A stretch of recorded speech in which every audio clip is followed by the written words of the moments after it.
Hi, this is Rita Younger, SDN_girl on Twitter.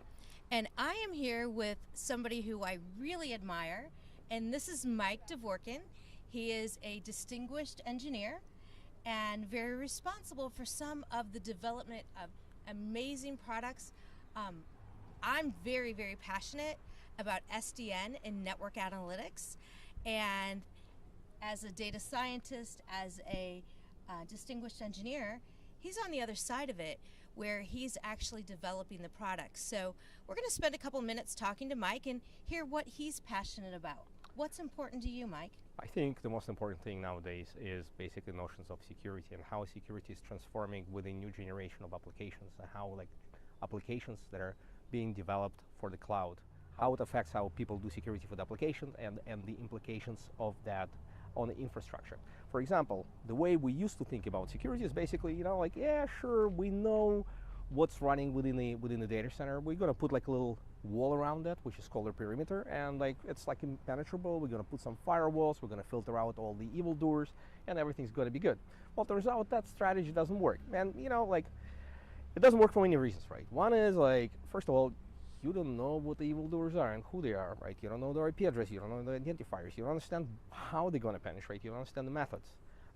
Learning that through observation and analytics and all this stuff is all good, but if you want to solve it in a way that you basically take all this information and apply it in the form of filters, it's basically going to solve nothing. It's going to basically repeat the same pattern, right? Where your filters is not going to be good enough. And yeah, sure, it can improve, but it always gives you this window of opportunity to have somebody malicious attacking you.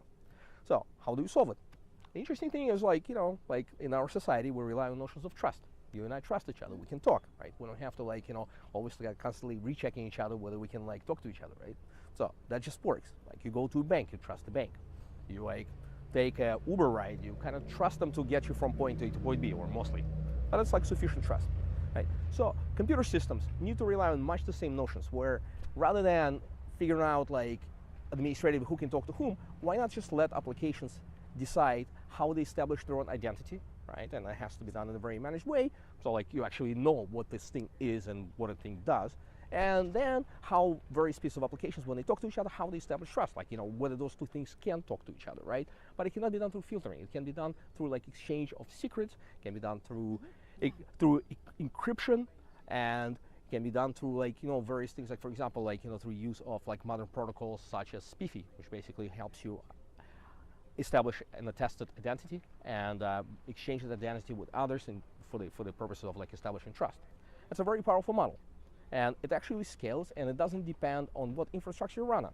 So you can be in the public cloud, you can be in private cloud, you can be in multiple clouds. This thing still works exactly the same, and that's the power of it. Exactly, because it is a hybrid world, right? In a multi-cloud world. Yes, well, there are too many choices, and why make choices where you can be everywhere? And different clouds actually specialize in slightly different things. For example, Google is really good at AI. Amazon is Amazon, obviously. The Microsoft has a bunch of business analytics stuff. It's all powerful stuff, and you basically want to run your workloads where the services are or close to them, that's right? And you will have them running in those respective clouds, and you just cannot pin yourself to one. So in your opinion, moving forward, I maintain that on-premise data centers are still going to be extremely important in the future. Some workloads will be in the public cloud, some will be in private cloud on-prem data centers. What do you think? You're absolutely correct. That's things will be where it makes sense for them to be. That's right. Right? Again, for certain things, it makes sense to be in the public cloud. For certain things, you have to be in a private. For example, you're a hospital. You have a lot of medical data. There is various local processing that's required. You're not going to move it out to the cloud. You're always going to be solving it locally. It's not just all these needs will not magically disappear. You're not going to put your patients on Amazon. Yeah, exactly. They're still going to be in your hospital, yeah, right? And your sensors will be there. Exactly. So one final question. Back in the day, I made a lot of money consulting our network analytics platforms that became shelfware.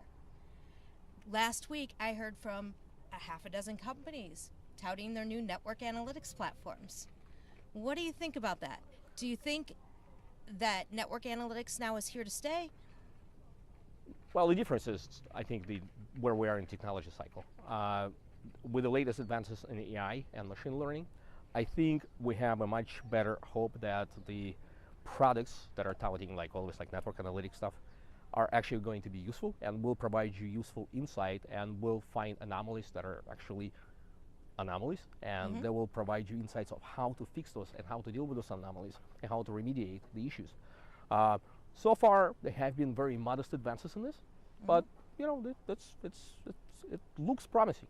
Right, and like everything else, it's all about automation, right? So if we're automating the analytics platform, we don't have to be constantly monitoring it, and we're letting it do a lot of self-monitoring and alerting. I think we're going to see a lot of success in that area. Exactly, that's how you build robots, right? Well, like data centers need to operate like organisms, right? They have to be inherent feedback loops where there's a notion of self-control where like you take your own data and you reanalyze it and you reapply whatever the conclusions you come up with to the actionable configuration down below, and then you reevaluate it again and again and again. It's basically a tight loop that never ends.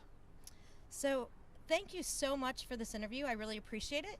Coming to you from beautiful wine country in California. Stay tuned to see where we'll be coming from next time. Thank you. Stay evil.